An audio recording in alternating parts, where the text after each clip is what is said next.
오늘부터 시작되는 새벽 기도의 전체적인 주제는 성도답게 행하라 라는 주제입니다. 왜 이런 생각을 하게 되냐면 우리가 올해는 또 교회 창립 51주년을 맞이하고 또 한국교회에 대한 여러 가지 이미지 부분들도 예전에 비해서 많이 추락하고 있는 이런 모습 속에서 문제가 뭘까? 그것은 다른 것 아니다. 성도가 성도다운 모습을, 교회가 교회다운 모습을 잃었기 때문이다. 예수님께서도 분명하게 말씀하셨죠. 너네 세상의 소금이다. 그런데 소금이 그 맛을 잃으면 밖에 버려지고 사람들에게 밟히게 된다. 이렇게 말씀하셨어요.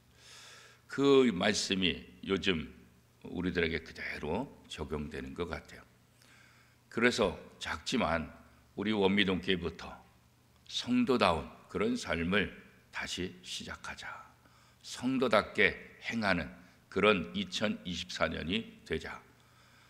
2024년도 한 해가 정말 하나님 보시기에 아름다운 그런 삶을 살기 위해서는 다른 방법 없다. 성경을 통해서 성도답게 행하는 것이 무엇인가를 다시 한번 좀 생각해보고 그 말씀을 실천하는 그런 한 해가 되었으면 좋겠다.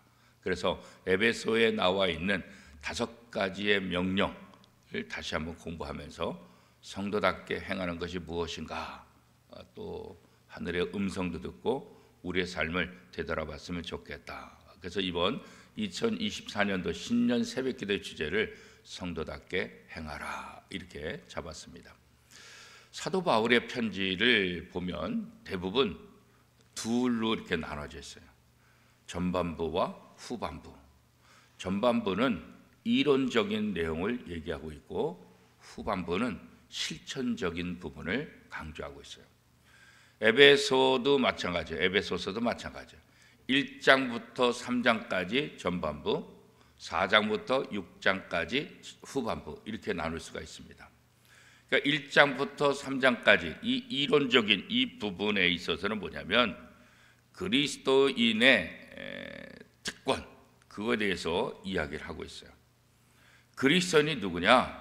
바로 너희는 하나님의 자녀다. 그래서 그리스도인의 신분, 그리스도인의 특권이 무엇인지에 대해서 얘기하고 있어요. 이론적인 그런 부분이죠. 그리고 4장, 5장, 6장에서는 그 그리스도인의 신분과 특권, 특별히 우리가 하나님의 자녀다 이것을 얘기했는데 그러면 하나님의 자녀답게 사는 게 뭐냐? 우리가 어떻게 삶을 살 것이냐? 우리가 어떻게 그리스도 하나님의 자녀라는 그 특권, 하나님의 자녀라는 신분을 우리의 삶 속에서 어떻게 표현할 것이냐 그 이야기를 하고 있는 거죠. 그래서 이 4장, 5장, 6장은 그리스도인들의 책임에 대해서 이야기를 하고 있는 거예요. 하나님의 자녀답게 살아야 될 책임이 너에게 있다 그런 거죠. 하나님의 자녀, 하나님 자녀의 신분, 여기에 맞는 삶, 또 이 역할을 잘 감당할 수 있는 책임이 따르는 그런 삶을 살아야 된다. 한마디로 말하면 그리스도인답게 사는 것이 무엇인지를 보여줘야 된다 이렇게 말씀하고 있는 것입니다. 그래서 에베소서는 그리스도 안에서 성도의 지위가 무엇인가 이것을 가르치는 일로 시작해서 이제는 성도들의 행위에 초점을 맞춰요. 전반부에는 교리적인 것, 이론적인 것, 우리가 하나님의 자녀다 이것을 가르쳤다고 한다면 후반부에는 이제는 행동으로 너희가 이런 신분이 있다고 한다면 너희 이 신분을 행동으로 나타내야 된다. 그래서 사도 바울의 편지를 보면 대부분 이렇게 전반부는 이론, 후반부는 또 실천적인 이렇게 대부분 이렇게 편지 형식이 갖춰져 있는 것을 보게 됩니다. 특별히 이제 오늘부터 토요일까지 5일 동안 성도답게 행하라 하는 이 부분에 있어서 5가지 에베소서를 통한 하나님의 명령을 우리가 보게 됩니다. 첫 번째 명령은 뭐냐면 합당하게 행하라는 것이고, 두 번째는 이방인들과 다르게 행하라, 세 번째는 사랑 가운데 행하라, 네 번째는 빛 가운데 행하라, 다섯 번째는 지혜롭게 행하라. 그래서 이 5가지 행함을 우리가 5일 동안 공부를 하게 될 것입니다. 특별히 이제 첫 번째 오늘 읽은 이 말씀에 보면 가장 핵심적인 구절은 부르심에 합당한 삶을 살아라, 그런 거죠. 부르심에 합당한 삶. 이 합당하다, 이 말은 어떤 의미일까? 균형을 갖춘다, 그런 말이에요. 우리가 이론적인 부분, 실천적인 부분, 이 부분에 있어서 균형을 맞춰야 된다. 뭐든지 균형이 맞지 않으면 안 되잖아요, 그죠? 그리스도인답게, 신자답게 모든 부분에 있어서 균형 잡히고 균형을 이루는 그런 삶을 살아야 된다. 그리스도의 신분, 그리스도의 특권, 여기에 따라서 책임도 걸맞게 해야 된다. 우리가 기도만 하고 말씀을 모르게 되면 이게 굉장히 신비주의에 빠질 가능성이 많아요. 말씀만 읽고 기도하지 않으면 바리새인처럼 아주 건조한 신앙생활을 할 수 있어요. 그래서 기도와 말씀과 기도는 언제나 균형 잡혀야 된다. 균형 잡혀야 말씀을 읽으면서 그 말씀을 가지고 기도하고, 또 기도만 해서는 안 되고 이 기도가 바른 기도가 되려면 말씀에 근거해야 되고, 언제나 기도와 말씀과 기도는 균형을 잡아야 성숙한 그리스도인의 삶이 될 수 있다. 이렇게 우리가 이야기하는 것처럼 그리스도인, 하나님의 자녀라는 이 신분, 하나님의 자녀라는 이 권세만 나타낼 것이 아니라 거기에 따른 책임을 행동으로 나타내야 된다. 그것은 저 강조하는데, 특별히 이 하나님의 자녀라는 이 신분과 특권에 합당하게 하기 위해서 뭐가 중요할까? 그리스도인들의 성품이 중요하다. 성품. 이 성품을 통해서 하나님의 자녀라는 것을 드러내야 된다, 그런 거죠. 사도 바울은 이 그리스도인의 성품, 이것을 가장 잘 드러내는 것이 뭐냐? 몇 가지를 얘기하고 있죠. 첫 번째는 겸손, 두 번째는 온유, 세 번째는 오래 참음. 겸손과 온유와 오래 참음으로 행하라, 그렇게 말씀하고 있어요. 그리고 한 가지 더 중요한 것이 있는데, 그것은 뭐냐면 서로 용납한다. 그리고 이 모든 것들은 하나 되게 하신 그 뜻을 이루기 위해서 하나됨을 유지해야 된다, 이렇게 말씀하고 있죠. 하나님은 허물과 죄로 죽을 수밖에 없는 우리를 불러내셔서, 어디서 불러내신 거예요? 이 세상, 이 죄악 중에서 우리를 불러내서 하나님의 자녀로 선택했다. 그래서 에클레시아라는 말이 교회라는 헬라어인데, 이 에클레시아라는 말은 이 무리들 속에서 구별돼서 따로 불러냈다. 구별돼서 따로 모았다. 그래서 교회는 구별된 이 죄악의 무리에 살던 사람들을 구별해서 모은 그 사람들의 모임, 그것이 에클레시아, 교회다. 이렇게 이제 이야기하고 있어요. 그래서 우리를 이 모든 죄악에서 불러내셔서 하나님의 자녀로 삼아주시고 생명을, 허물과 죄로 죽었던 우리에게 하나님의 자녀, 그 다음에 생명을 허락해 주셨다. 그리고 하나님의 거룩한 일꾼으로 일할 수 있는 그런 특권, 그런 기회도 우리에게 주신 거죠. 이렇게 어떻게 보면 생각하지도 못했던 놀라운 은혜를 우리가 받게 되었다는 거예요. 그러니까 우리는 구원받은 사람들은 하나님께서 나를 부르신 그 부르심에 합당한 삶을 살아야 될 책임이 있다, 그런 거죠. 그것이 우리의 삶을 통해서 드러나야 되는데, 무엇보다 우리의 성품을 통해서 드러나야 된다. 사도 바울은 이 에베소 교회 성도들에게 하나님의 놀라운 구원의 경륜을 1장, 2장, 3장을 통해서 설명한 다음에 이제는 4장, 5장, 6장을 통해서 거기에 합당한 삶이 무엇인지를 조목조목 구체적으로 설명을 또 해주고 있는 거예요. 그래서 아까 얘기한 대로 겸손, 온유, 오래 참음, 그 다음에 서로 용납하는 것, 그죠? 이런 성품들이 우리 속에 나타나야 된다. 이 성품들을 간단하게 설명하면, 겸손은 뭐냐? 자기의 마음을 낮추는 것. 높아지려고 하는 것이 아니라 자기의 마음을 낮추는 것, 이게 겸손이다. 온유는 뭐냐? 절제하는 것. 무엇이든지 할 수 있지만 절제하는 것. 오래 참음은 끓기 위해서 우리가 100도가 될 때까지는 기다려야 되잖아요. 그죠? 라면 끓여 먹을 때도 보면 물을 그냥 찬물을 집어넣고 라면을 넣는 것이 아니라 언제까지 기다려야 돼요? 끓을 때까지. 냄비에서 물이 팔팔팔 끓을 때까지 기다려야 되겠죠. 바로 오래 참는다는 그런 거예요. 최고의 정점, 최고의 끓는 그 순간까지 기다리는 것. 그것이 바로 오래 참는 것이다. 그렇게 말하는 거예요. 인내심을 이야기하고 있는 거죠. 사실 사람들이 제일 약한 점 중에 하나가 이 인내하는 것. 인내심을 갖지 못하는 것. 이것이 대부분 많은 사람들의 약점이기도 해요. 서로 용납하라. 이 말은 뭐겠어요?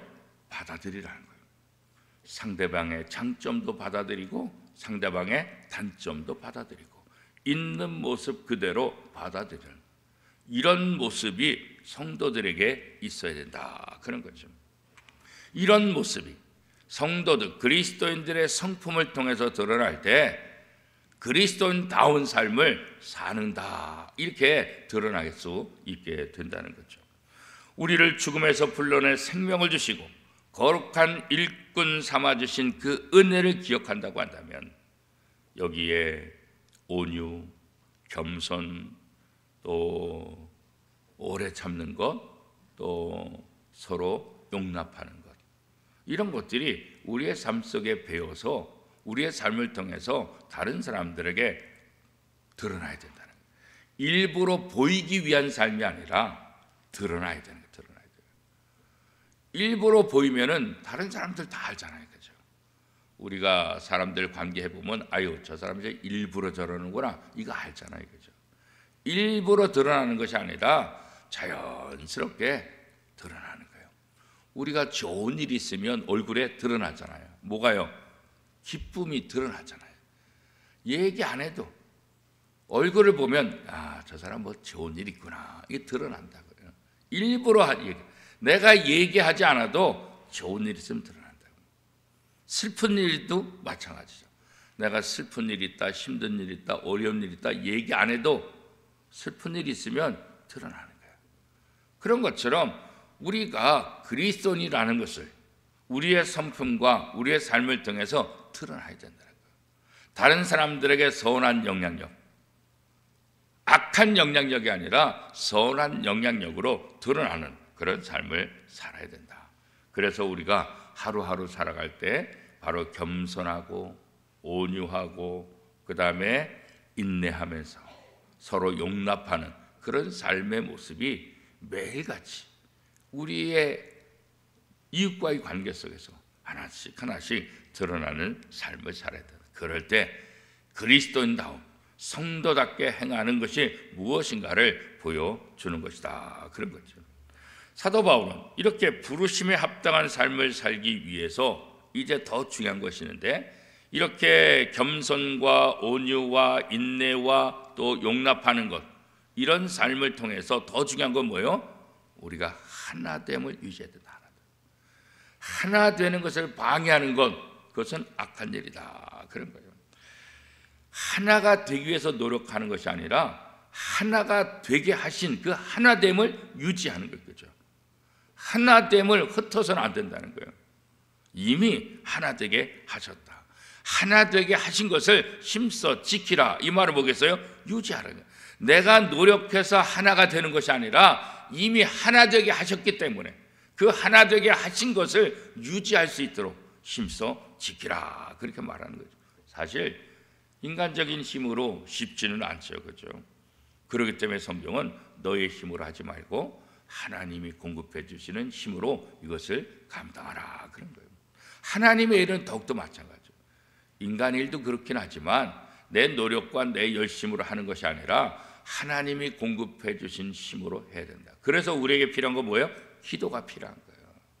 하나님이 공급해 주시는 그 힘을 얻기 위해서는 날마다 하나님에게 기도를 하고 하나님에게 도움의 요청을 함을 통해서 하나님이 공급해 주시는 그 힘으로 우리의 삶의 자리에서 이렇게 겸손과 온유와 오래 참음과 용납하는 그런 삶을 살 수가 있다.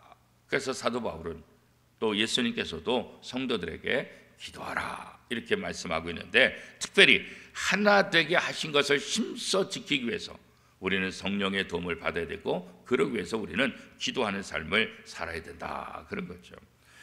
이 하나됨을 지키는 것의 중요성을 강조하기 위해서 4장 이 4절, 5절, 6절 말씀에 보면 하나라는 단어가 반복해서 나온, 어느 정도 나와요? 7번이나 사용되고 있는 것을 우리가 알게 됩니다. 사도 바울은 그리스도의 몸인 교회가 하나이다, 그럴까요? 성령도 한 분이시다. 모든 성도는 한 소망으로 부름을 받았다, 그런 거죠. 우리가 예수 그리스도의 죽음을 통해 구원받았음을 믿는다고 한다면 예수 그리스도께서 우리를 하나 되게 하신 것, 이것을 믿어야 돼요. 그리고 하나됨을 우리가 힘써 지키는 노력들을 해야 된다는 거예요. 그래서 그리스도인들은 주변에서 분열을 시키는 것, 이것이 아니라 화해시키고 화합으로 바꾸는 그런 삶을 살아가야 된다는 거예요.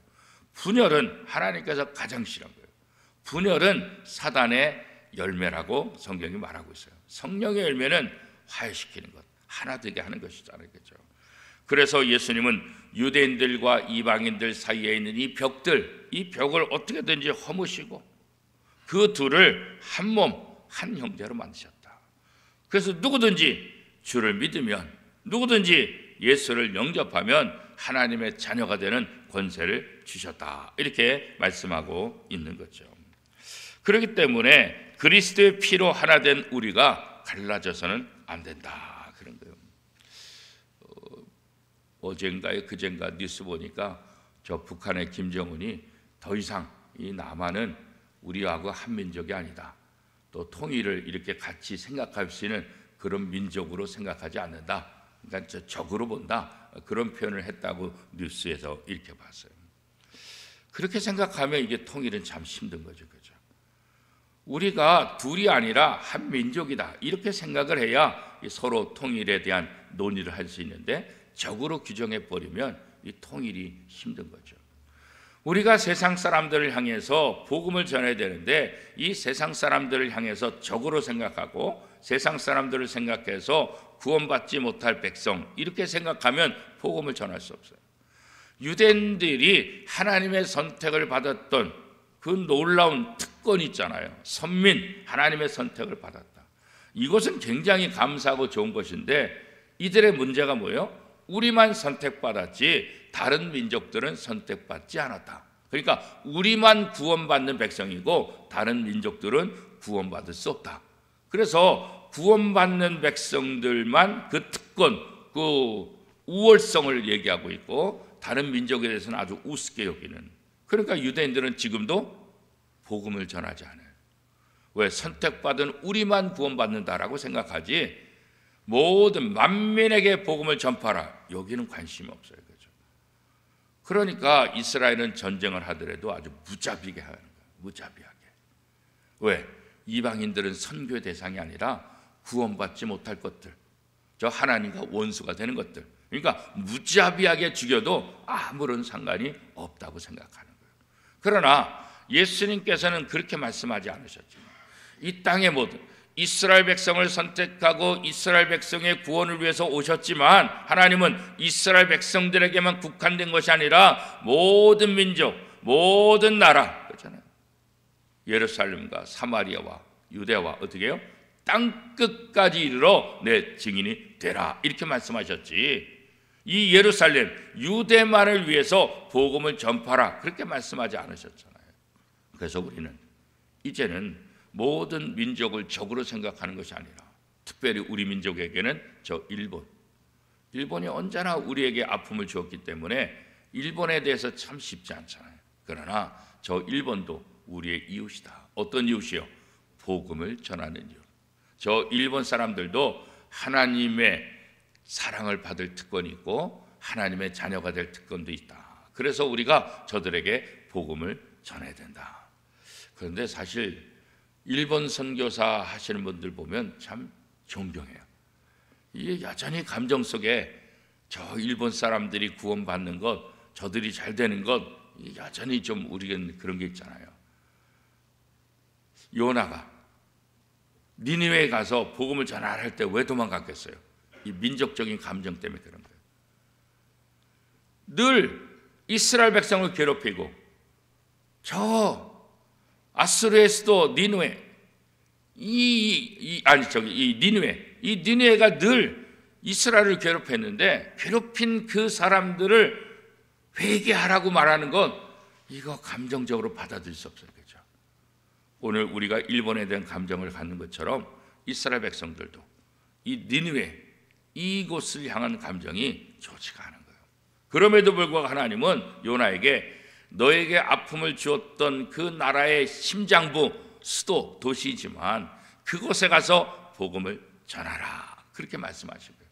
그런데 요나는 이 민족적인 감정이 더 우선순위다 보니까 어떻게 해요? 니느웨로 가지 않고 다시스로 도망가잖아요. 그렇죠? 왜? 하나님이 내게 그렇게 말씀하셔도 나는 그거 못합니다.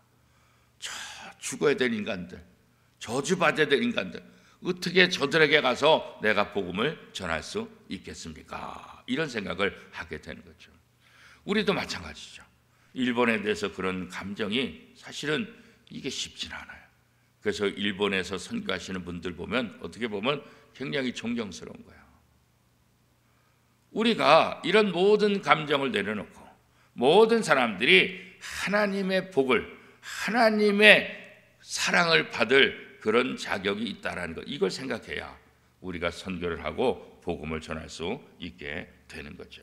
그래서 우리들은 이미 그리스도 안에서 모든 나라 사람들이 다 하나님의 자녀로 하나님께서 부르셨다 그런 거예요.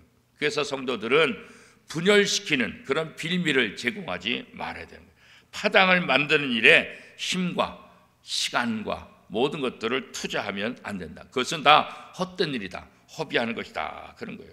우리가 할 일은 뭐냐? 오직 하나됨을 유지하는 거겠죠. 싸움이 일어나고 할 때 싸움을 부추기는 자들이 아니라 화해시키는 것, 화합으로 이끌어가는 것. 왜요? 하나됨을 지키기 위해서는 싸우면 안 되잖아요. 하나됨을 지키기 위해서는 평화로 화합을 만들어야 되잖아요. 그래서 그리스도인들은 바로 하나됨을 지키기 위해서 바로 그렇게 평화롭게 또 화합하고 이해하고 또 그런 일들을 우리가 어디서든지 앞장서야 된다. 그래서 가정에서나 직장에서나 이웃에서 특별히 교회 속에서 더욱더 그렇게 해야 된다. 연합을, 화합을 이끌어는. 근데 사실 이 연합과 화합이 쉽진 않아요. 저도 부천시 기독교 연합회 일들을 하다 보면 교단이 다르고 다 사람이 달라요. 참 힘들어요. 색깔이 다 다르고 주장하는 게 다 다르고 어떤 쪽은 야 그냥 관도 볼까 때려쳐 뭐 이런 생각이 막 화가 날 때도 참 많아요. 연합한다는 것이 쉽지 않아요. 예전 애들은 노예 안에서도 남선교회, 여전도회 무슨 뭐 모임들이 또 교회학교 모임들이 활성화 많이 됐는데 요즘은 참 힘들어요. 자기 교회 일도 감당하지 못하기 때문에 연합회 한다는 것 쉽지 않아요. 그래서 연합회 활동이 지금은 점차 다 죽어가고 있어요. 잘 모이잖아요. 우리 노예도 남성교회 최정원 장로는 열심히 하시려고 하는데 이미 앞에까지 다 막 무너지는 과정. 여전도에도 마찬가지고 또 유치부 연합회도 보면 이은승 권사님 굉장히 고생하셨고 앞에 박올계 권사님도 고생하셨는데 이미 다 그러니까 자꾸 이은승 권사님 보고 계속 올해도 해달라 왜냐하면 더 이상 넘겨줄 사람도 없고 막 그렇게 힘드니까 다들 안 하려고 하니까.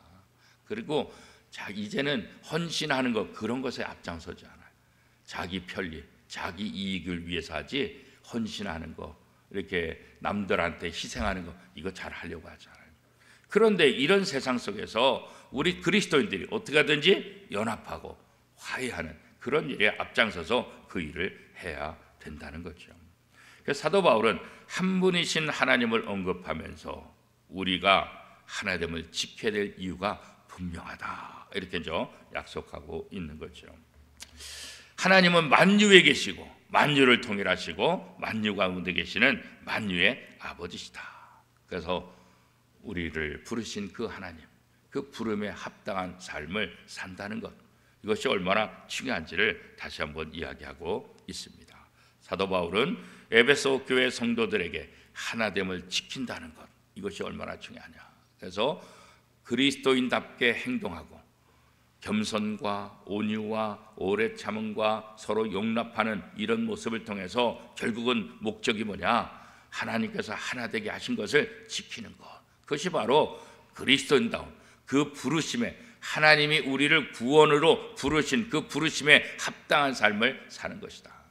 2024년도 이제 시작됐는데 저와 여러분이 우리가 속한 공동체 속에서 겸손과 온유와 오래 참음과 용납함을 통해서 하나 되게 하신 것을 힘써 지키기 위해서 애쓰는 그런 하나님의 자녀, 또 그런 모습을 우리가 드러냄을 통해서 우리가 속한 공동체가 하나가 되고 그 하나됨을 통해서 아름답고 그것을 통해서 하나님이 기뻐하시는 그런 공동체를 만들어야 될 책임이 우리에게 있다. 그래서 2024년도에는 우리가 이렇게 작은 일부터 부르심에 합당한 삶을 산다는 것이 무엇이냐?